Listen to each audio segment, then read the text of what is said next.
Ooh, that looks tasty. Welcome folks, today the Hungry Gamer is back with another game review, and today we're talking about After the Empire, designed by Ryan Mock and Evan Halbert, and published by Gray Fox Games. And before I jump in, I just want to point out that the version that you're seeing here is the deluxe version, which was very kindly provided to me by Gray Fox Games. Also, please make sure you turn on your Klingon subtitles, because if there's any mistakes in the rules overview, that is where you will find the corrections. So what this game is this is a worker placement siege game. And the game's going to take place over several different phases over 7 total rounds. And the first half of each round, you'll be doing a worker placement resource gathering game, which you're going to be doing to build up your castle. And then in the second part of each round, there will be invaders that will attack, and if you can keep them from sacking your castle, then you'll get some rewards and you'll move on. If your castle is sacked, you'll lose some money, and again, you will still get to go on. Then at the end of 7 seasons, whoever has the most gold will be the winner. Now, if you are not interested in how this game is played, just want to jump into my final thoughts, then you would go to the timestamp on the screen right now. For those of us still here, let's talk about how this game is played. And I'm going to actually demo this to you in 2 phases. I'm going to talk about this area up here first, and then after that, I will talk about how you actually defend your castle here and how that works. And of course, understand that there is significantly more that goes into this game than I'm showing, but this should give you a good idea of how the game works. So as you play through the game, you'll notice that there are some workers here. And what this is doing is the further along you get in the game, the more workers you're going to wind up getting. Also, you'll notice that some of the places have a number like 3+ or 4, and what that's telling you is those worker placement spots, all the circles are worker placement spots, are open to you in a game with that player count.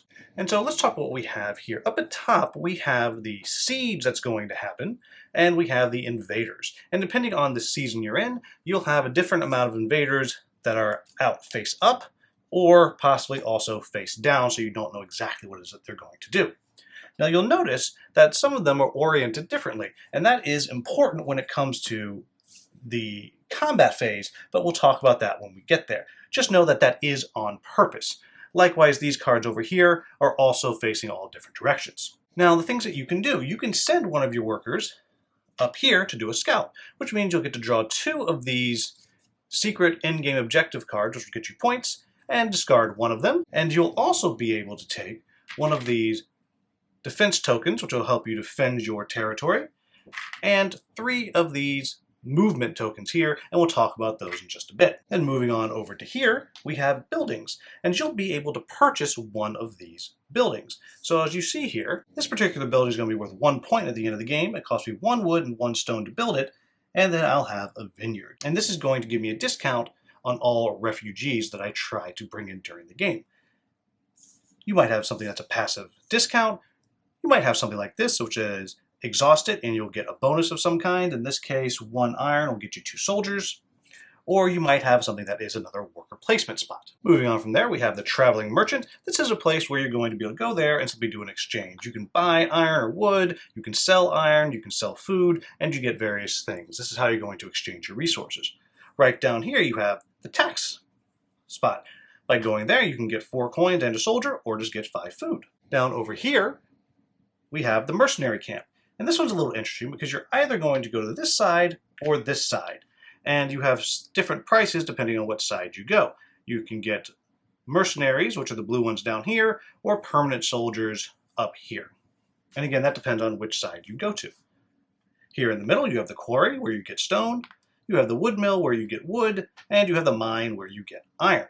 Then over here, I talked about the refugees. And refugees are very similar to your buildings in that they're either going to get you some kind of bonus. For example, this one here is instantly going to get you 5 wood and will also get you a bonus every time you go to a wood mill. Or they might be something like this, where again, you can get a bonus when you first get them, but you'll also have an ability to exhaust the card each round, and so on and so on.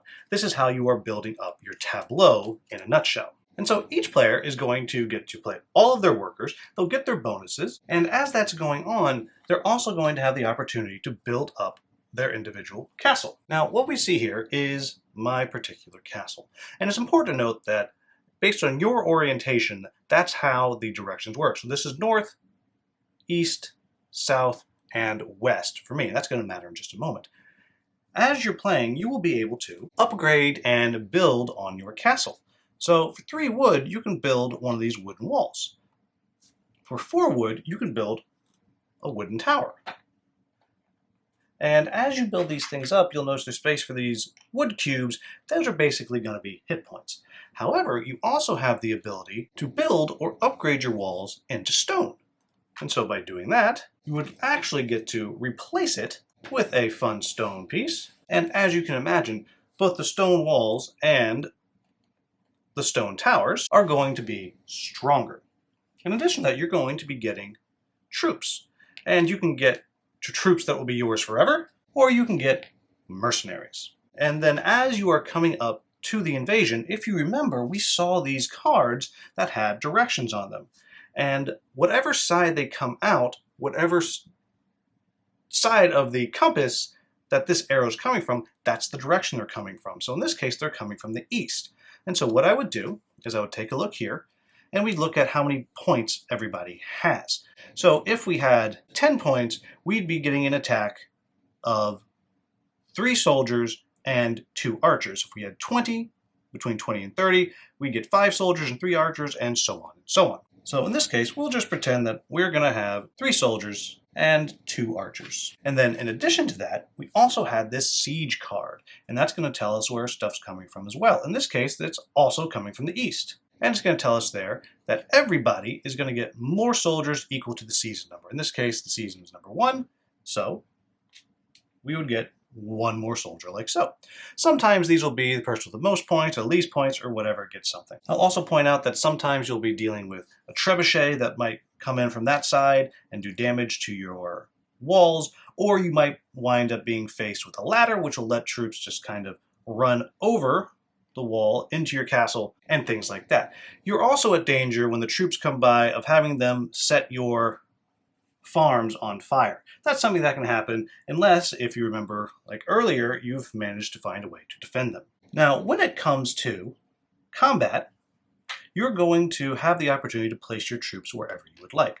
And so for this, we're going to say, well, we knew that they were coming from this side, so we're going to place all of our troops right over here on this wall. And you can put as many troops as you want on there. It's just fine.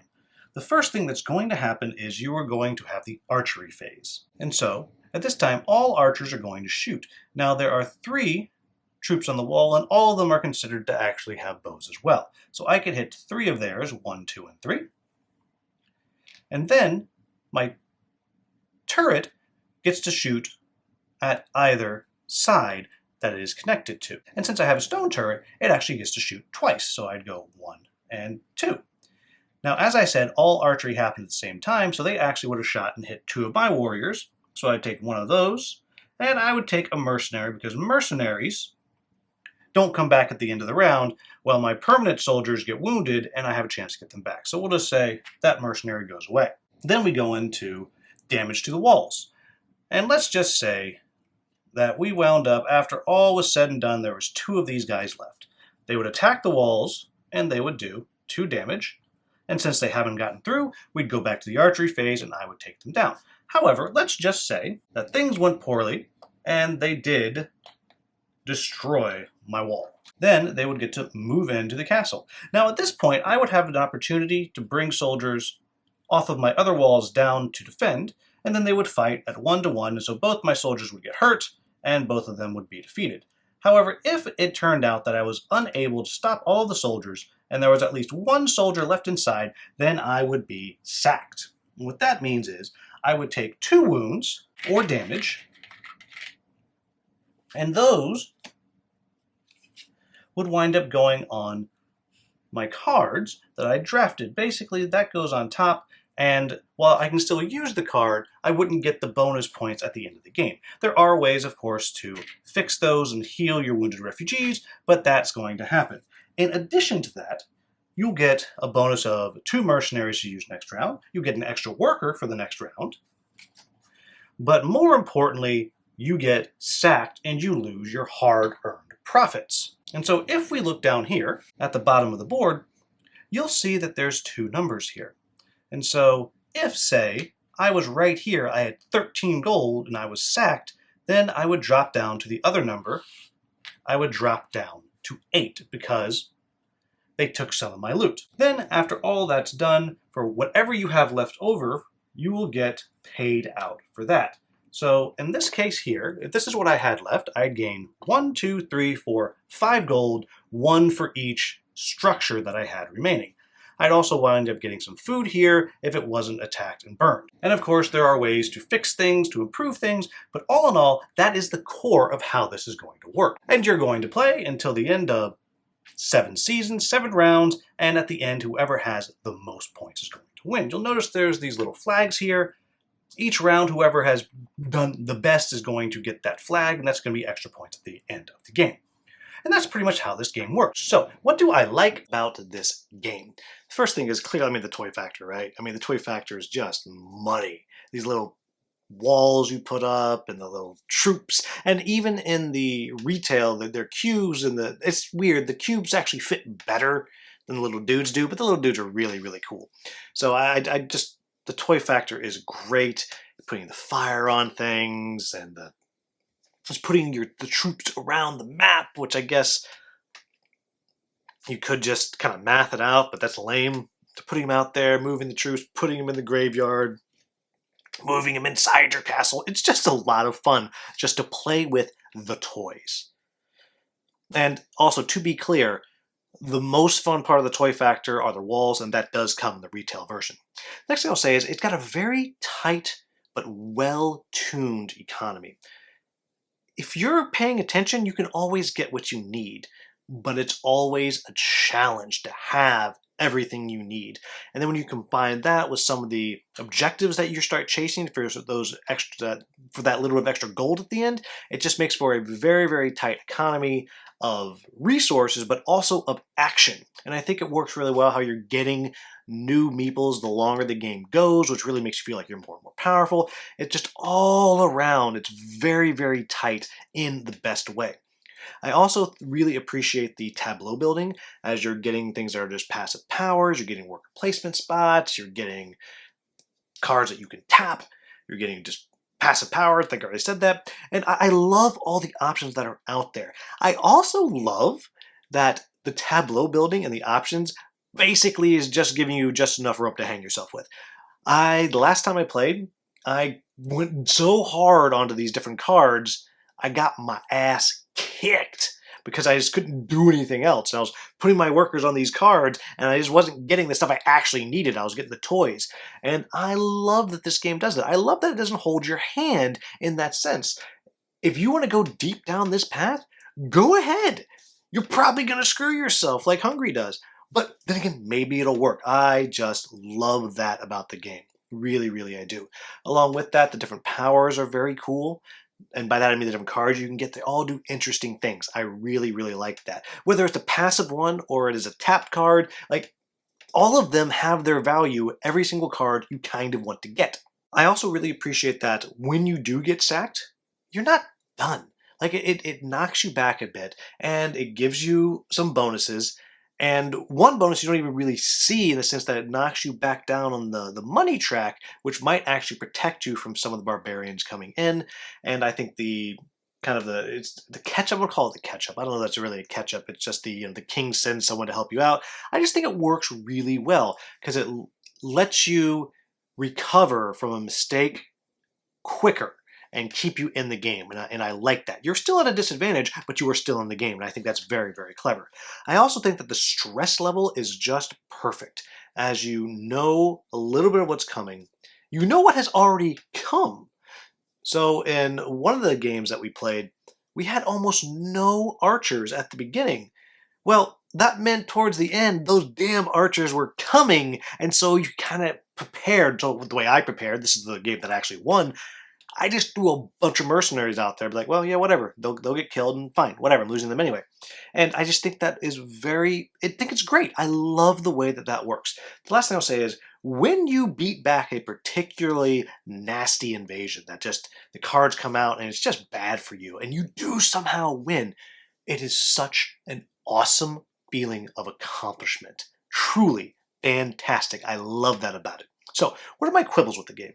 Well, I already mentioned the tableau and how it's just enough rope to hang yourself with. Well, I mean, it's also just enough rope to hang yourself with. Like that might not be your jam. That you can kick your own ass. And the last time we played, that's what I did. I didn't get sacked at all. I got crushed because I beat myself. And you can absolutely do that in this game. I think that also this game feels more aggressive than most worker placement games because the spots on the board are really, really tight. I can't remember a turn where someone didn't take something that I wanted.